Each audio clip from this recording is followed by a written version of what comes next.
Hi, student, back to our YouTube Cougar RT again. Today, what I'm going to do, I'm going to talk about our circuit or our RC analysis and superposition. I have total lecture notes, 7 pages. And sorry, I didn't upload, my lecture note. I have some problem with, insert PDF file. I will correct the problem later and let you know later on. Okay, what we're going to do is that when you have a circuit that include capacitor and inductors, and that's what I call like Rlc circuit, in addition with resistor. You take a look at the circuit here. You have the voltage source, DC voltage source 12 volt, and also you have switch. At the beginning, the switch is closed, and later on the switch will be open. So this is what we're looking for the current flowing through our inductor when our switch just open, and also a voltage drop across capacitor when the switch just open, and also when the switch is already open for longer time or time become infinity. You're going to look for the current flowing through the same inductor, and also the voltage drop across capacitor, and also asking for di 0 plus by dt and dv out 0 plus by dt. Well, let's get started with the inductor. The equation for the voltage drop across inductors is the VL equal to LdIL by dt.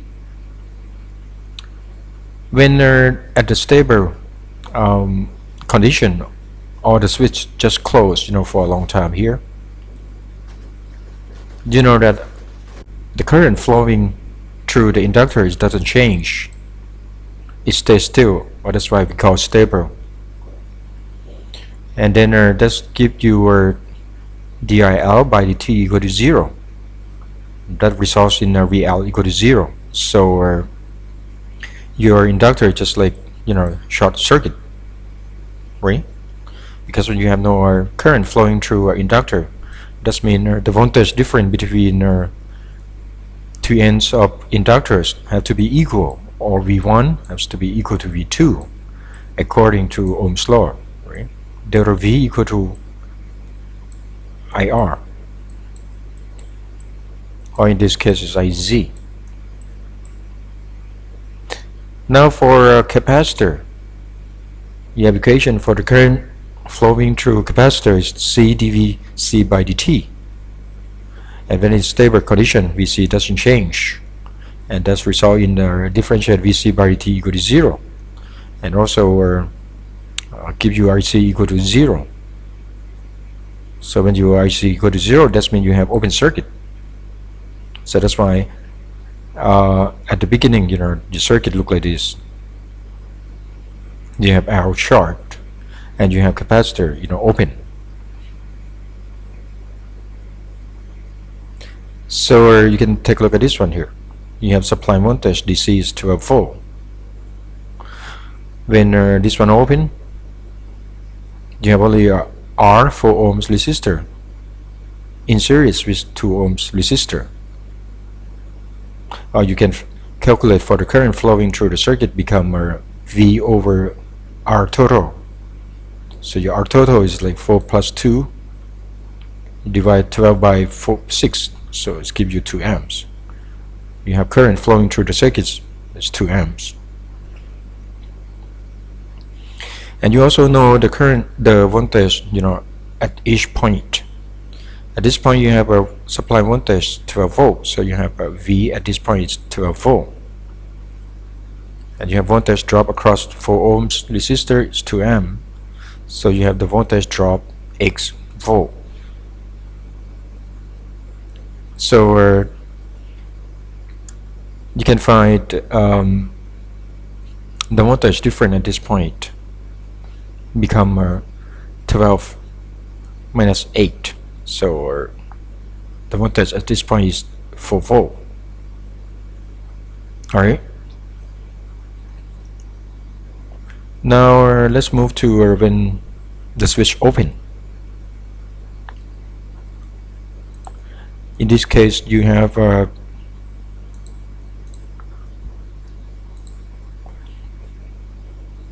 dIL by dt it change. It's not 0 anymore. So you have L in your circuit, same as C capacitor. dVc by dt doesn't it's not equal to 0. So IC is, you have IC in, you have C here in the circuit. IC is not equal to 0. Now you take a look at when the switch just opens. You don't have R here, right? Because this has become open circuit. But when the switch just opened, you have the current flowing, through 4 ohm resistor, and then it still have to flow through capacitor. So your I is also become 2 amps. Sorry. And for voltage drop across resistor, capacitor. At this point, the voltage still become 4 volt, and your C is in parallel with your R. So the voltage at this point still become 4 volt. That's why I have V0 plus become 4 volt. Now for the time being, is getting to infinity. You know that IL doesn't change. So this gives you a differentiate of IL by dt equal to 0. We are just like short circuit, same as above here. And for capacitor, dVc by dt equal to 0 because Vc doesn't change. So IC becomes 0. So that's why it gives you like open circuit at this point. And you also can find the voltage at this point, or the voltage different, or the voltage drop across. Let's say the voltage different of this capacitor, because this one is connected to 0 to ground, right? And you have no current flowing through the circuit because this is open circuit. You have I equal to 0. From Ohm's law, the voltage different between 2 ends of resistor has to be equal. So this one is 12 volt and this one have to be 12 volts as well. So that's why you have the current equal to 0 when the time is getting to infinity, and also the voltage at this point become 12 volt. Okay, so this is the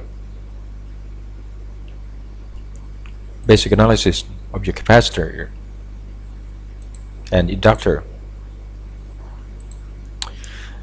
Now you're looking for dVc by dt. You have equation IC equal to C dVc by dt. So dVc by dt equal to IC over C. And IC plus, we analyzed before, it's become a 2 amp. So you can fire dVc by dt is 20.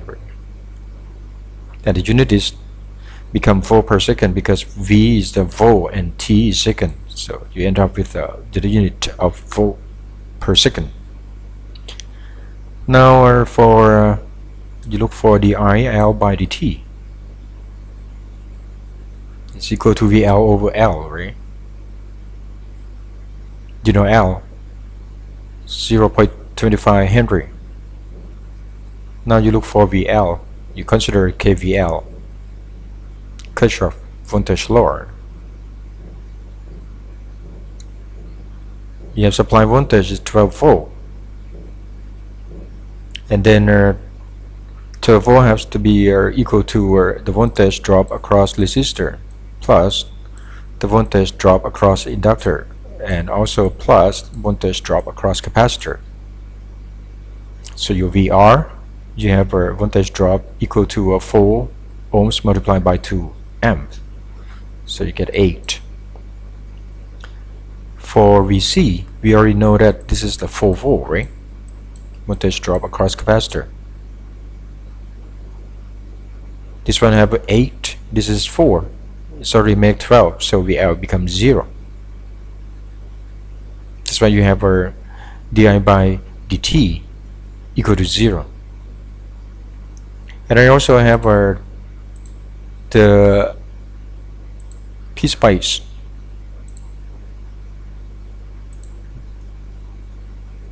of connect the circuit, just like you can play around with your piece to make you get more understanding about how circuit work, because this gives you the voltage at each point and also current flowing through each components of your circuits.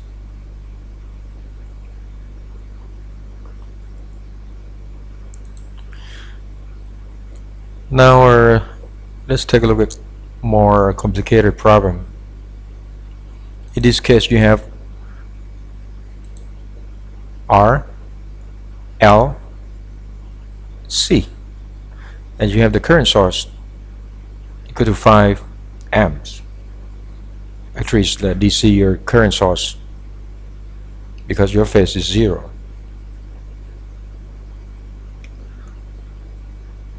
So what are we looking for here? We're looking for the current flowing, through each components, and also you're looking for the voltage, at each node. Now, when you have the current source, you might want to consider the current by applying KCL. That the total incoming current have to be equal to our total outgoing current. Now take a look at the node number 1 here. You have incoming current equal to 5 amp, right? This is I. I have to be equal to I1 plus I2. This is outgoing current. So your outgoing current for I1 is actually equal to V1 minus V2, right? And divide by the impedance of inductor. That's why you have a J4 here. And also plus V1 minus 0, and then divide by negative J2. You rearrange the term, you have like 40 equal to J2 multiplied by V1 plus J2 multiplied by V2. Now take a look at the node number 2. Because you have two unknowns here, right? V1 and V2. So you need at least 2 equations to be able to solve for 2 unknowns. At the node number 2 here, you had incoming current, which is I1 equal to I3 plus I4, or outgoing current. What is your I1? I1 equal to V1 minus V2 divided by J4, impedance of inductor. And also I3, you have V2 minus 0, right? This is connected to a ground, right? Divided by 2 ohms. And then plus I4, you have V2 minus 0, and divided by the impedance of our capacitor, which is negative J2. Same, you rearrange the term, rearrange the equation. You have V1 plus 1 minus J2 multiplied by V2. You can solve the problem for equation for V1 and V2 by the simple method of your math. But in this case, maybe we're going to face problem with maybe more than 2 unknowns, right? And you are dealing with the complex number because you have J, right? or impedance from capacitor and inductor. So sometimes you need to apply metrics, you need to set up metrics to solve for unknowns. It's more easier. Well, you take a look at, you have equation 1 and equation 2, and you have unknown V1 and V2. The way to set up the matrix, you set up V1 and V2, and on the right hand you have 40 and you have 0 right here. Now take a look at matrix. From equation 1, you have coefficient of V1 equal to J2 and coefficient of V2 is equal to J2. The way you multiply matrix, you multiply this one and you multiply this one. So you have a J2 V1 plus J2 V2 equal to 40. This is 40. Just remind you, this is 2 by 2 matrix. Let's put this one as the matrix A, and this is 2 by 1 matrix, and let's put this one as matrix B, and this is also a 2 by 1 matrix. Let it to be your matrix C. You know that the dimension of matrix C, or the result matrix, is 2 by 1. Actually, it's come from the column of matrix B and number of rows of matrix A, right? So that's how you have a 2 by 1. And to be able to multiply matrix, number of columns of matrix A have to be equal to number of rows of matrix B. And also, when you want to have equation number 1, this is the element of what? Row 1, column 1, right? That means you get it from row 1 of matrix A multiplied by column of matrix B, which is 1. And the way you multiply, this is A 1 1, right, by B 1 1, and this is A 1 2. You multiply to the element of matrix B is the B what? 2 1. So that's why you have A11 B11 plus A12 B21 equal to C11. Okay. Now to find B, matrix B, or V1 and V2, it's two unknowns that we are looking for. You need to find A inverse, because you know that if you multiply A inverse to both sides of equation, you have this one as identity matrix I. When you multiply identity matrix to any matrix, it's going to give you that matrix. So you can find B equal to A inverse multiplied by C. Next step is I will tell you how to find A inverse, and you can apply, even this one is 2 by 2 matrix, but you can apply this technique for higher dimension matrix such as 3 by 3, 4 by 4. Okay, the way I set up is the A in 1s equal to 1 over determinant of matrix A. This is my matrix A, and multiply by actually A cofactor transpose, and this one we call like the whole thing here includes transpose. Sorry, we call what the whole thing here we call A adjoint, right? Well, to find A cofactor, I picked it up, I rewrite the whole thing, matrix A, I put it here. So you want to find the element of a cofactor A11, A12, right? A row 2, column 1, and also A22, right?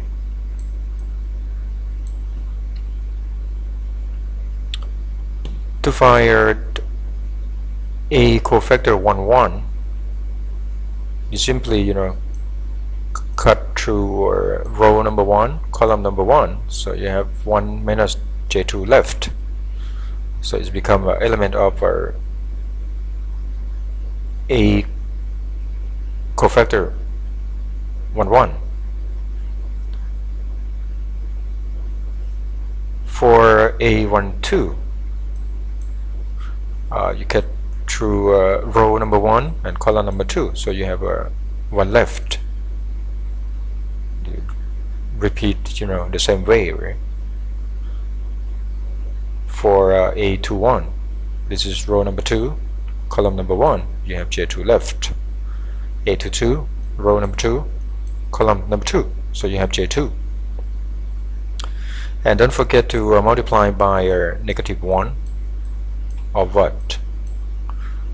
Row number plus column number. So this one you have -1 to the power of second, so you have positive, so it's become positive. That's why you still have 1 minus J2 still the same, right?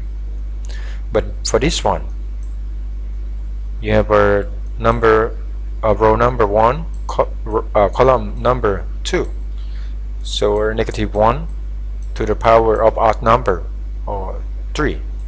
This gives you a negative number, -1. So that's why I put a -1 here. Alright, don't forget about that. So sometimes you see, like, for A11, A22, if it's become an even number, I mean row number plus column number, if it's become an even number, you don't need to change the sign, in front of, whatever you have here. But for this one, you have to change this one to be -1 and this to be negative J2. And you can do the same thing for a 3 by 3 matrix. If you have 1, 2, 3, 4, 5, 6, 7, 8, and 9. This is the 3 by 3 matrix. Let's see for A11, right? You do this, row number 1, column number 1, so you have this thing left. What you need to find is you have to find a determinant of this guy. So become 5 multiplied by 9, just give you 45, and then you minus 6 multiplied by 8, so you minus 48, right? Give you a number -3. So it's become element of our A11. Now the next step, you need to transpose whatever you have here. What does it mean, transposed? Well, you switch around, row become column and column become row. For example, here, this is element of a cofactor what? A1, 2, right? Column number 2, row number 1. And then when you do the transpose, you just switch around to be your A2, 1. So this has become A transpose. So that's why you have a -1. Used to be at 1, 2. Now you have to switch to 1. This means row number 2 and column number 1. This is row number 2. This is column number 1. So you have -1 here. And when you divide a cofactor transposed by determinant of A, you have a inverse. And for determinant, determinant of A, you multiply J2 by 1 minus J2. I have this term here, right? And then you minus J2 multiplied by 1. This is my J2 multiplied by 1, which gives you 4. So this is your determinant of A.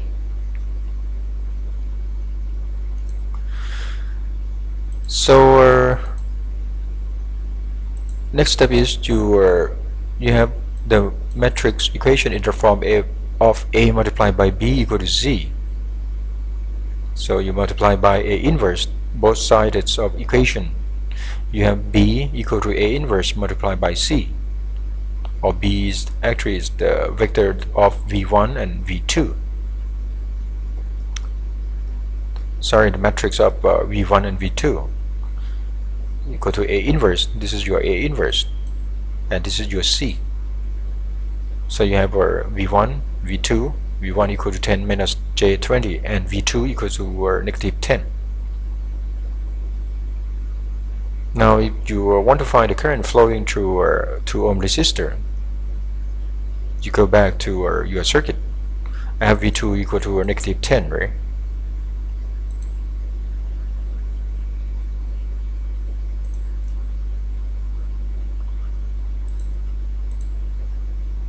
V2 is negative 10 volt,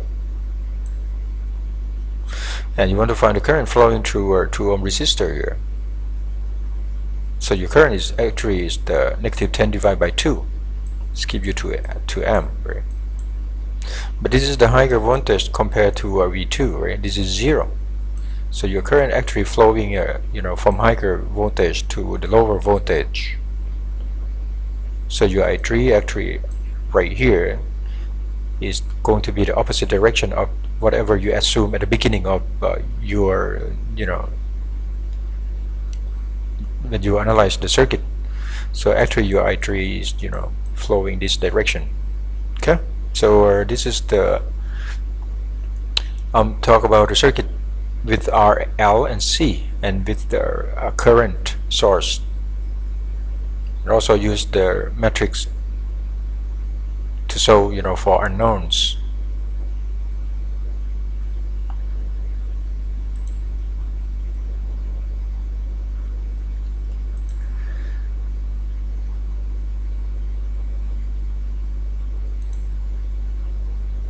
Okay, now let's take a look at the superposition theorem. What does it mean, superposition theorem?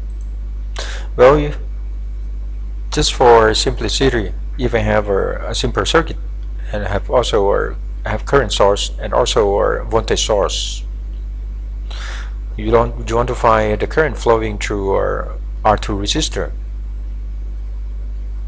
What you can do is you just consider only the current source and also consider only the voltage source. If you consider only the voltage source, you need to make this one open circuit, or you take the current source away from your circuit, so you don't have this one here. I have circuit look like this for the voltage source. And if looking for this, I set this one to be I1, which is the current flowing through R2 resistor. And when you consider the current source only, you just short the voltage source. So I have the circuit look like this, and I have the current flowing through R2 resistor to be I2. What superposition theorem says is that I of this case, have to be equal to I1 plus I2. Okay, to make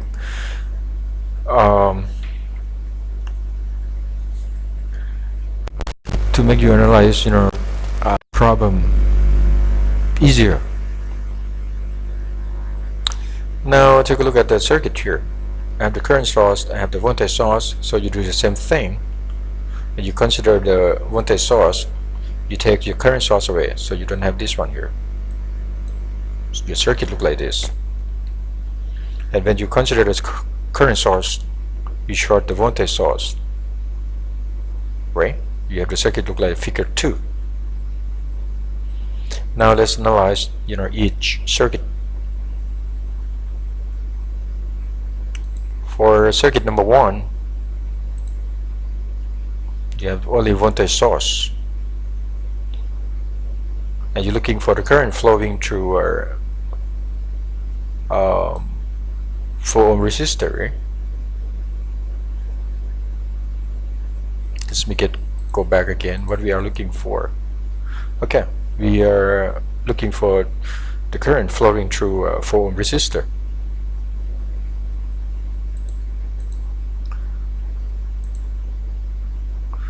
So what you need to do, this is the voltage source. If you can find Z total of your circuit, you can find the current flowing through 4 ohm resistor, which is equal to V over Z total.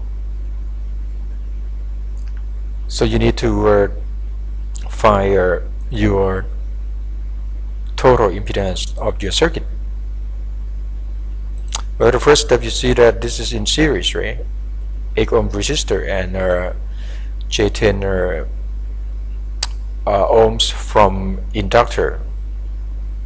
So you have a total impedance, and this one is in parallel with negative J2, which is the impedance of capacitor. And you know that you can find Z total in parallel. You multiply 8 plus J10 by negative J2 and divide by 8 plus J10 plus negative J2. Right? You rearrange the term here. You end up with 1 minus J99 divided by 4, and I divide 1 by 4, I get 0.25. I divide 9 by 4, I get 2.25. So you already know the Z total here. So Z total of your whole circuit is that you have to add up with negative J2 plus 4, because they are in series, right? So they have negative J2 here and plus 4 here, and this is the impedance that you calculate, before. So you end up with a Z total become 4.45 minus 4.45 J. You can find current here. I equal to V over Z total. UV is J20. So you divide by 4.25 minus 4.25 J. Just play around with math, and then you have I1 equal to negative 2.353 plus J 2.353. So what happened is that you have the direction of your current to be opposite whatever that you assume at the beginning, because we only consider the real part, right? This gives you a negative number here. So that means your I1 is flowing to the opposite direction of whatever you assume. So this is your I1. It's very important because you need to add up with I2. Okay, now you go to circuit number 2.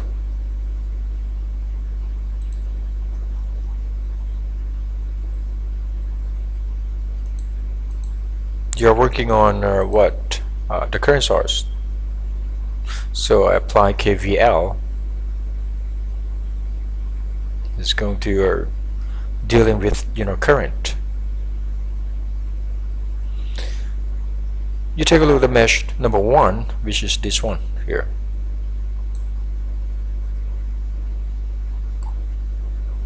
You have no voltage source, so I put 0 here. Right? It's going to be equal to voltage drop across the L or VL plus VC and then plus VR, right?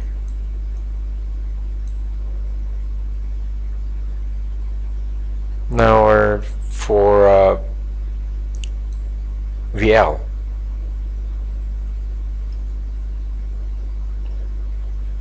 equal to you have I1, right? And you also have I3, flowing in opposite direction. So you have I1 minus I3. Now for capacitor, you have I2 flowing in that direction and I1 flowing this direction. So you have negative J2 multiplied by I1 minus I2, right? Because they are opposite directions. And for voltage drop across resistor, 8 ohms resistor, you have 8 multiplied only to I1. You rearrange the term, you have equation number 1. You have 3 unknowns, right? I1, I2, I3. So you need 3 equations. Now take a look at the mesh number 2. This is my mesh number 2. So I have no current source, voltage source, so I put 0 here. It's equal to VR plus VC1, right, plus VC2. This guy here.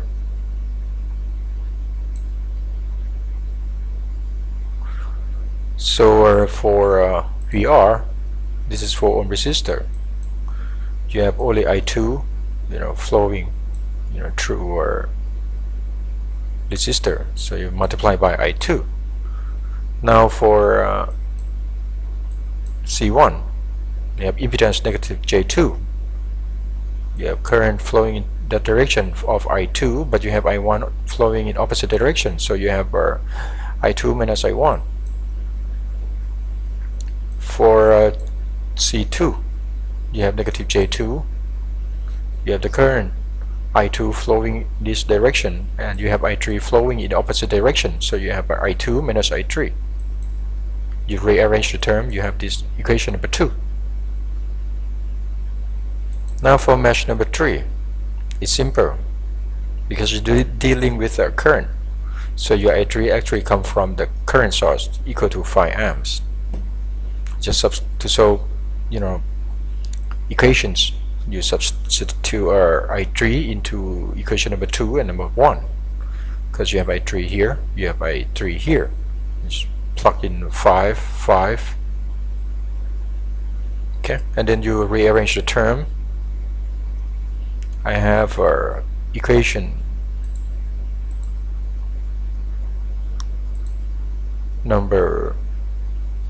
equation 3 and 4. You can work this out by yourself. I end up with I1 equal to 35 multiplied by J plus 1 plus I2 multiplied by J minus 1. And you are looking for I2, right?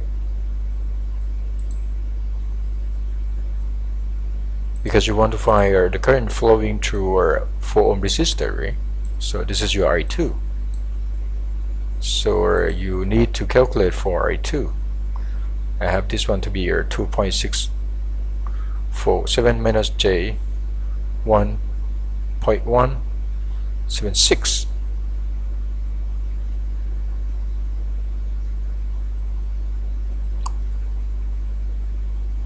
And finally you can do the superposition, because this is, you have I2 from the circuit number 2 and you have I1 from the circuit number 1. You add them up. You can check it out by yourself, right? Just give you I equal to negative 5 plus J 3.529. So back to the circuit here.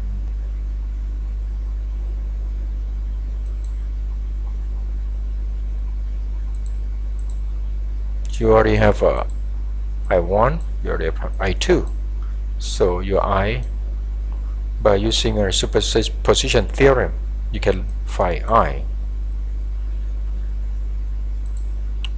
I also work on my P-space. You can play around with P-space. I set up a simple circuit.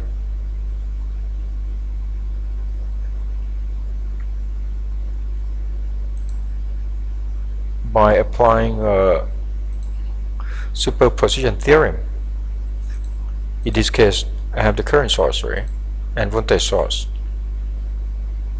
So you consider only the current source. You short, your voltage source. You have the circuit, and when you consider the voltage source, you remove the current source.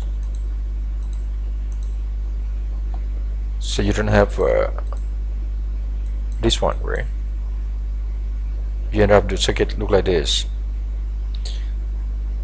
And when you do the simulation,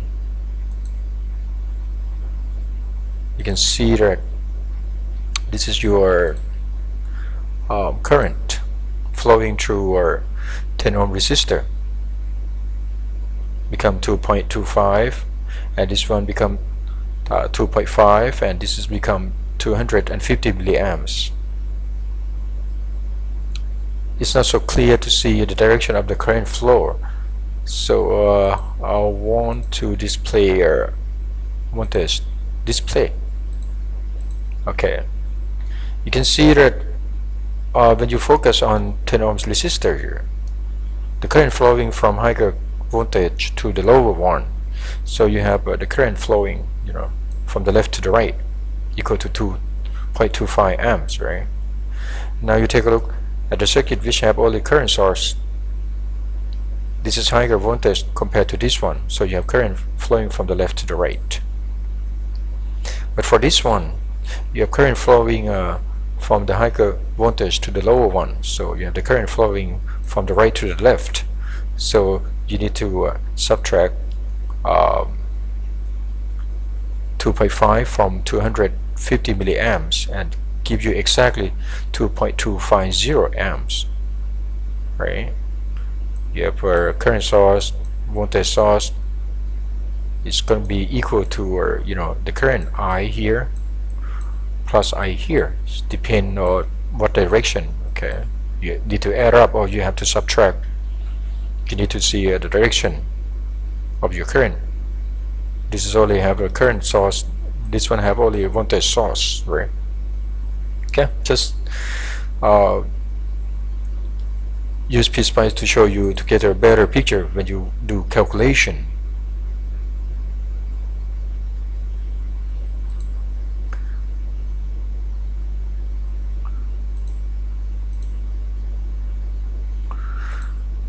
Okay, now let's take a look at the circuit with current source and voltage source, and they both are DC voltage and AC voltage, right? And AC current.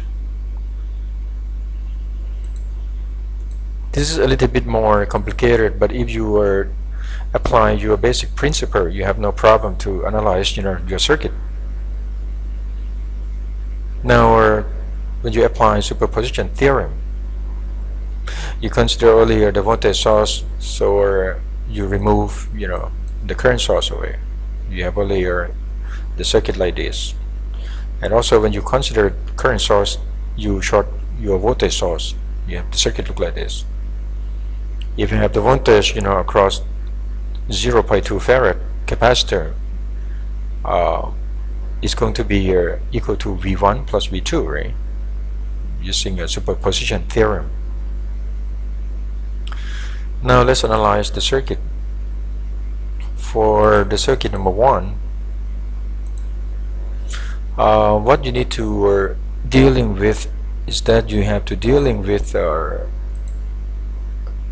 different impedance of capacitor and inductor when you consider voltage source and when you consider the current source, because you have different omega, right? This one omega equal to 5, this one omega equal to 10, and you know that your impedance of capacitor and inductor depend on omega, right? So take a look at the circuit number 1.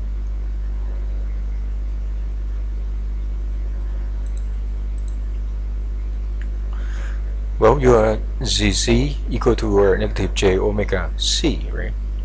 And your C is 0.2 farad and your omega is 5. So you have our ZC become negative J, and also the impedance of inductors equal to J omega L, and your L is 100 here. So you have impedance of inductors equal to J5. To 5V1, I simply just show you this circuit here. Because your capacitor is in parallel with your inductor, if you can find Z total here, it simply look like circuit like this. You're looking for V out, you apply voltage divider technique, right? So you multiply VC by R2 and divide by R1 plus R2, same thing as the circuit here.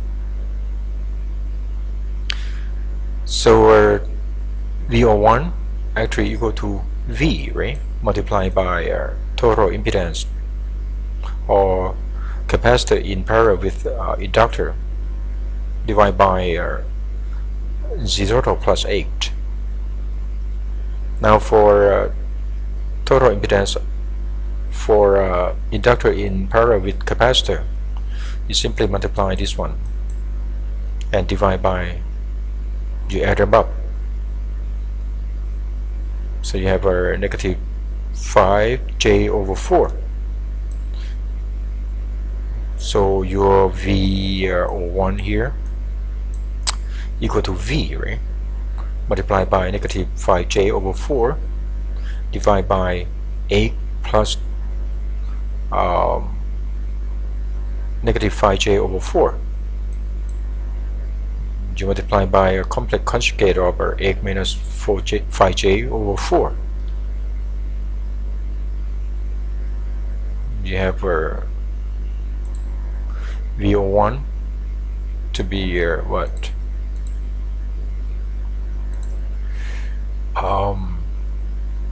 This term.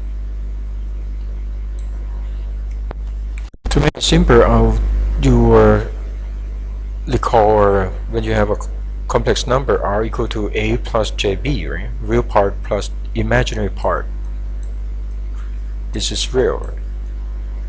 And this is imaginary part.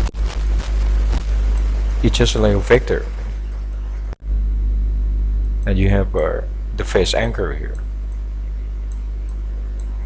You can find the magnitude of your R or the complex numbers simply equal to square root of the real part square plus the imaginary part square. And also the phase anchor equal to arctan, or the imaginary part of R divided by the real part of R. You do the same thing here. I have the magnitude of V01. Oh, sorry, just only this term, or 25 over 1049. I multiply and add them up. So the magnitude of this one here is equal to 1 over 1049 multiplied by square root of 25 square plus 160 square. And actually I get the number here 0.154. And the phase anchor because become arctan over negative the imaginary part of the complex number, which is negative 160, divided by the real part, which is 25. I don't care about 1049, right? Because it's going to cancel out. So finally I have VO1 equal to 0.154, which is the magnitude of this term, and then the phase anchor. So you multiply you have Vin equal to 30 sine phi t. You multiply 30 by 0.154, get a 4.631, and sine of phi t, the phase angle change to be phi t minus 81.12 degree. Okay, so this is, you have your V01 from the circuit number 1. Just remind you that this is your circuit number 1 with the voltage source. Now you have to move to the current source. Okay, let's go to analyze the circuit number 2.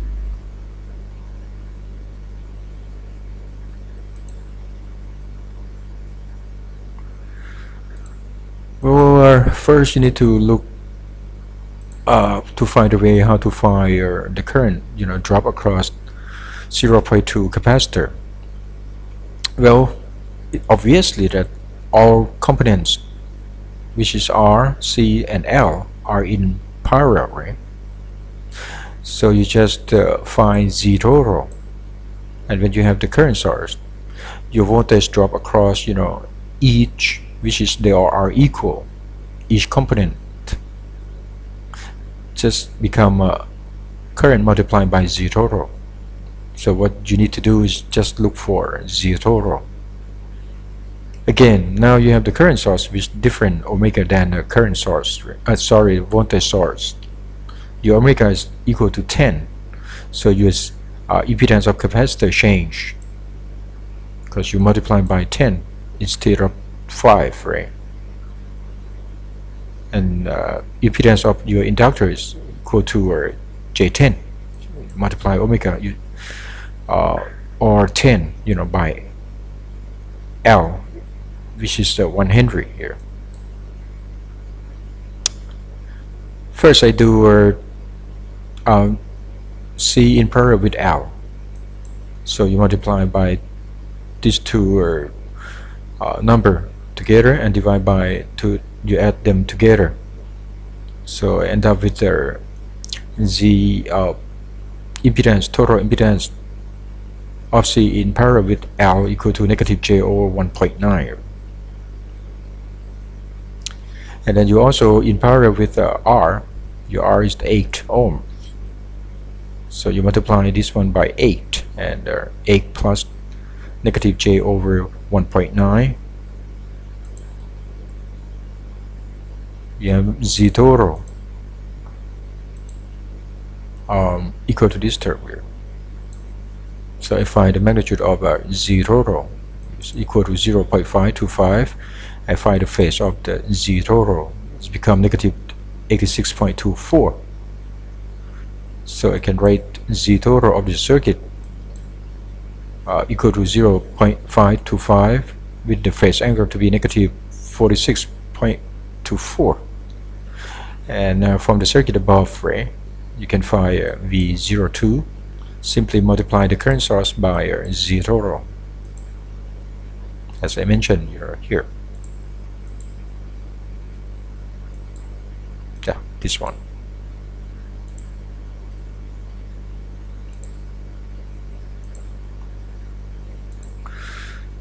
So I have our V02 equal to 2 cosine 10t. This is the current source and total impedance. I multiply 2 by 0.525.